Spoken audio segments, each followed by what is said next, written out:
multi-million emergency dollar asset flip. Sure.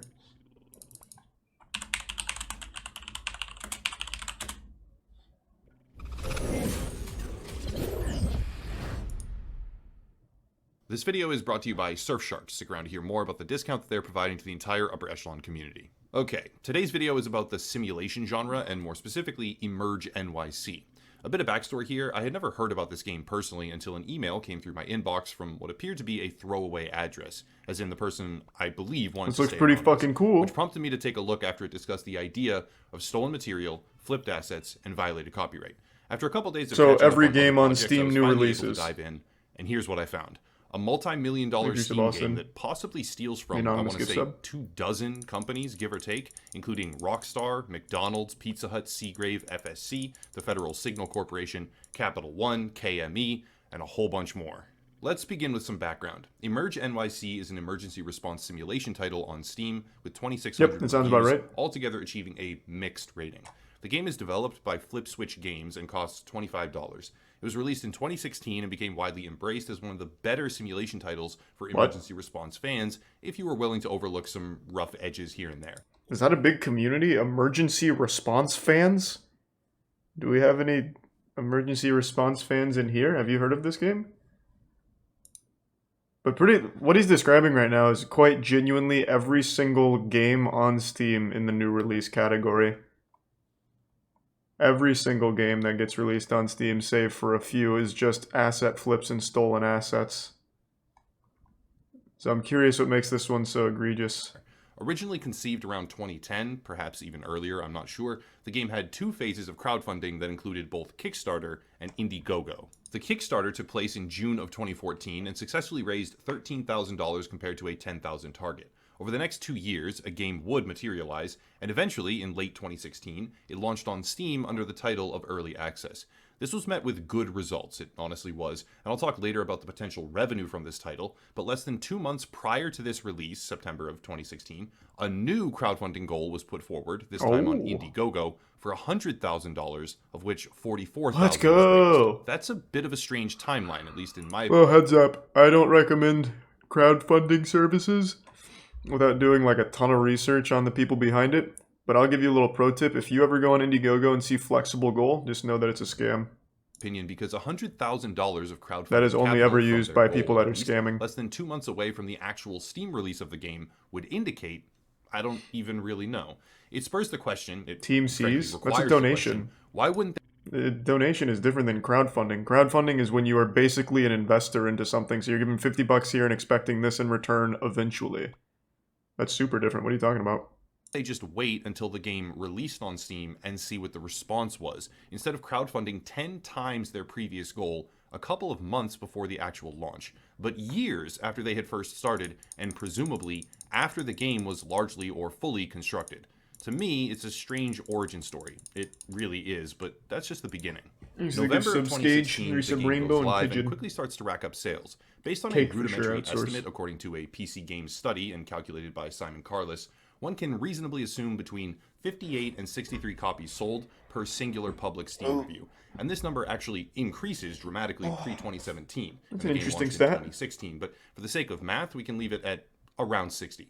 Assuming 60 sales on average per review, that's 60 copies of the game sold per public review, that would mean a ballpark estimate of 160,000 copies when multiplied against the 2,600 reviews. I don't know about that. At a $25 price point, that's $4 million. And this is obviously an extremely rough calculation. Yeah. It starts to put things in perspective that the game absolutely did make money and was certainly financially beneficial to its creators. It's a tiny development team that made the title on a shoestring budget. Keep that in mind. All right, now for the sponsor. And this time, that sponsor is Surfshark. Surfshark is a VPN provider who has partnered up with the channel to provide a value from nefarious third-party there. Code Echelon. Big thanks behind the Prodigy core developer. One of those developers is again, and down below code Echelon. Big thank you to them for sponsoring the channel. Failed at change geometry. Knowing some history, we can really dig in and discuss the developers behind the project FlipSwitch Games. FlipSwitch is a very small team, mostly consisting of 3 core developers. This was learned from their Indiegogo page way down at the bottom.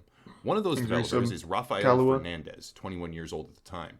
Rafael is the founder and CEO of FlipSwitch Games, and also has previous mod work in the Emergency series, spearheading one mod in particular called Brooklyn Borough of Fire. Notice in this particular post how he references Seagraves. This mod was largely supported in 2014, 2 years before Emerge NYC would hit the Steam store, but in 2015, after the successful funding of Emerge NYC had taken place, there were some bumps in the road. Modders are some of the most talented and dedicated people in the entire gaming world, and much of what they do is entirely for free. That's great for me. Modders player, are heroes. It's great for everybody else who plays the games and loves them, and it's great for other modders who want to build on a foundation that is always expanding. But proper credit is an extremely important thing in that world. In 2015, Brooklyn Borough of Fire was accused of mass plagiarism and copyright theft. One of the contributors, Dyson, posted a massive list of asset sources after this happened, but even after that had been done, there were many more instances that came into question, and the mod was eventually banned from the platform. One of the administrators, Newfound King, said, quote, "Serious accusations of theft have occurred, and based on the evidence we have, there is strong reason to believe these accusations. We would like to remind the community that we take such accusations very seriously and deal with them as such. You wouldn't want your hard work sold as someone else's. Why let others do the same?" Thanks to the resub class. This resulted in Dyson replying, quote, "For the meantime and foreseeable future, all mods by us will no longer be active on this site." Asset theft? And ultimately, yeah, it's a real thing. There was just one small instance of mistaken lack of. When it comes to video games, you have to pay for your assets. That particular community, but stated that they would continue development of the mod. That history will be somewhat important here because it begins to frame that there is at least an alleged instance of stolen or, at bare minimum, mislabeled assets. But now we get to Emerge NYC.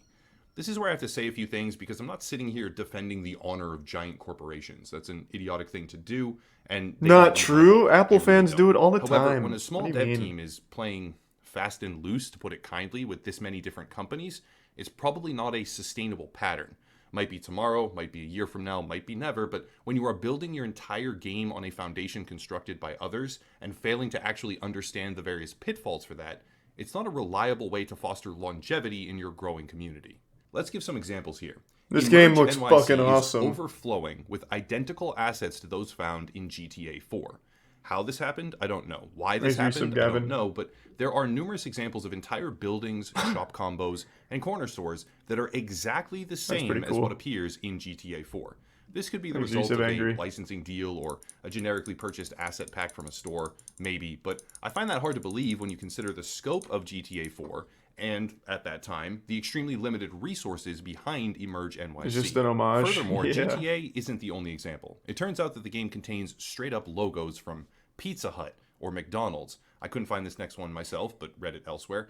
Capital One, and the list goes on. These are trademarked, and if you explore the actual legal reality of McDonald's, they're not you'll find that their names, policing words, Steam new releases, names, though. logo, they can do that. All of it is fairly aggressively copyrighted. So GTA really 4 not. assets, a history of not crediting their sources properly. Steam games do it all the time. To such an extent that they break away from a modding community entirely as a result, and numerous corporate brands pasted directly into the game.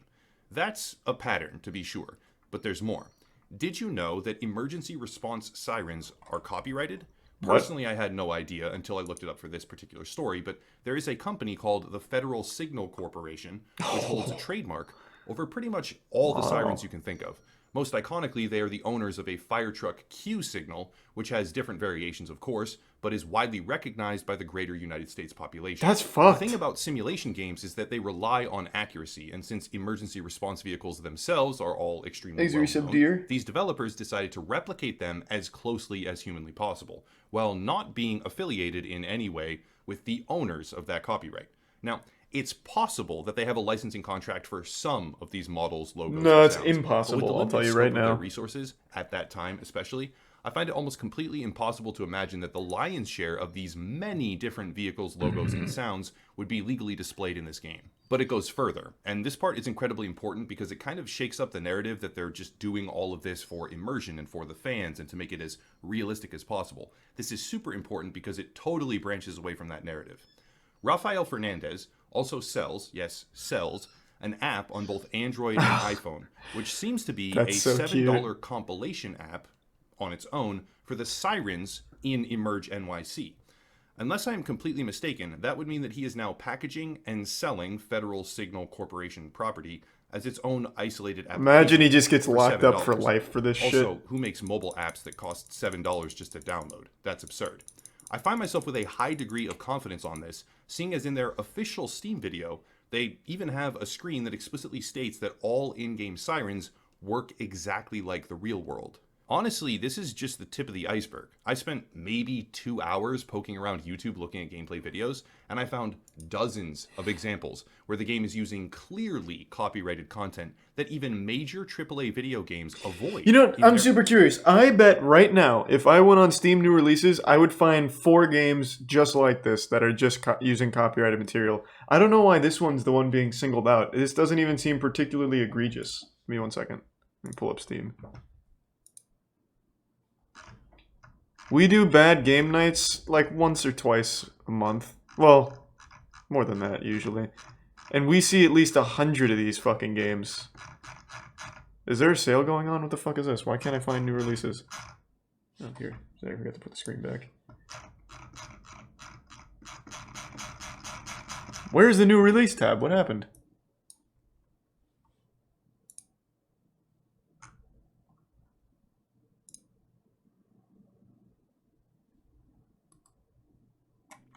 Updated UI for the sale. It's definitely, this is a downgrade and a half. What the fuck is this?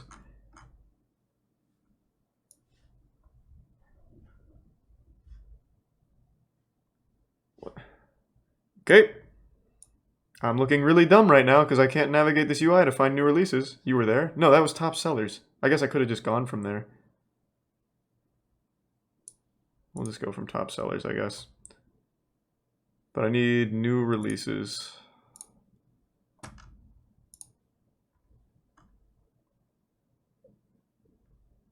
Wait, what? These are all just big games.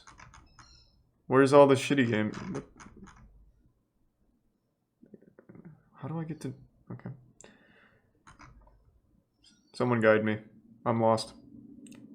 Click. Okay.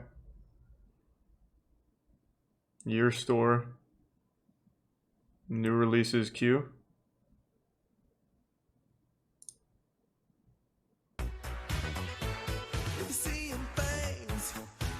The fuck is this? It's new and noteworthy. I ain't afraid of no ghosts. And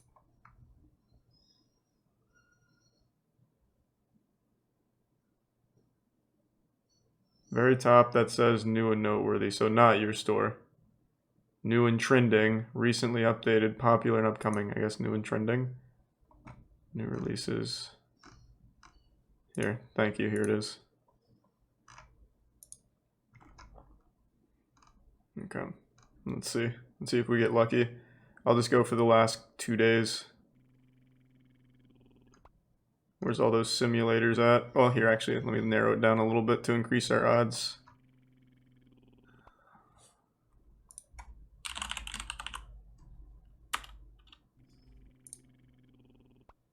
Okay.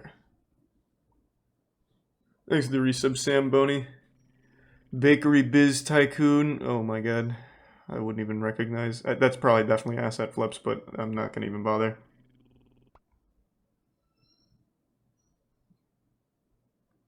Gladiator about to die. Cool. These aren't even simulators. Where's the where's all those shitty simulators we always come across? Thanks for the gift sub, Lex. $200. Where do you see $200? Earthquake escape.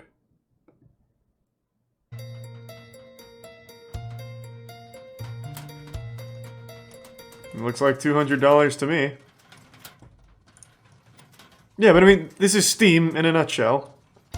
Just the worst games of all time. You can find them on the new releases.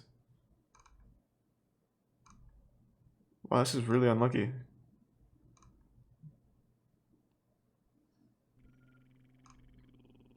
Man, the one fucking time I actually want to see these fucking awful asset flip simulators on here.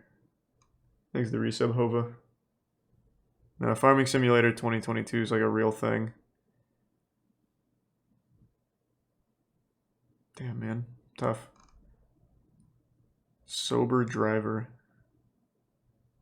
Here, this looks like a game that's nothing but asset flips. Not sober. So I don't know why this video is singling out Emerge. I guess this is just the one that uses the their most. own titles because of licensing requirements. Combine that with the fact that this centers on realism for emergency response, and we can start to understand that an entirely new list of companies becomes Because it relevant. made a lot of Because money. in the True. United States, we use vehicles and certain brands for most emergency services that are not federal in totality, they are private. This game is a hornet's nest of allegedly stolen content. If you scroll the reviews on Steam for even 10 seconds, you will find things like this right here, where a user is alleging that the game steals assets from the Arma 3 Ace mod. Sounds I about can't right. verify the legitimacy of this one in particular, but I'll when verify you it. summarize the existing pattern, He's right. it starts to paint a pretty damning picture. A mod created in 2014 and 2015 by the same developers as Emerge NYC comes under fire for what appeared to be a huge list of Is it copy illegal material. to asset Around flip? that same time, they Depends on if you pay for it or crowdfunded not, a I new guess. project, which ultimately contains numerous assets from GTA, as well as a whole slew of corporate brands and logos. After that, they copy real-world emergency vehicle sounds, but not just for in-game immersion, right? Like, we've shattered that narrative completely, because the CEO then develops and sells independently those sounds as a $7 iPhone and Android app. Meanwhile, comments on Steam indicate theft from Arma mods or entirely separate Prime games Everest. that I'm not even aware of, on top of a growing list of companies who have I didn't see picture-perfect it, Bills. Well, thank you representations then. of their copyright in this game, like a very long list. And all of this was gleaned through very little effort and a short span of simply looking over random YouTube gameplay footage. Stole Now, assets let from the me be U.S. clear, government, this which is not to say that the quite a whole bit thing should worse be burnt to than the ground, some no company. pun intended. It seems like True. a fun enough game that genuinely tries to produce depth in a genre that people enjoy, but when you build so much of your foundation on shaky ground, someone has to realize what's happening before you build too high. I'm not here to say that these indie devs should be obliterated by big companies, but there is a very real pattern here. Not just one or two or 5 examples, but dozens. Man, this where the game game looks is using awesome. assets they likely should not be. This might be a product of resources or Phoenix. time or direction, I don't know, but in the end, when a game is likely making millions of dollars and doing so with a history and product that is crammed full of things they probably have no legal right to use, I feel like it's worth covering. But that's it. I always enjoy seeing about games like that, but it's not uncommon. That one didn't seem like crazy or anything. That seems pretty par for the course for most simulator games that Steam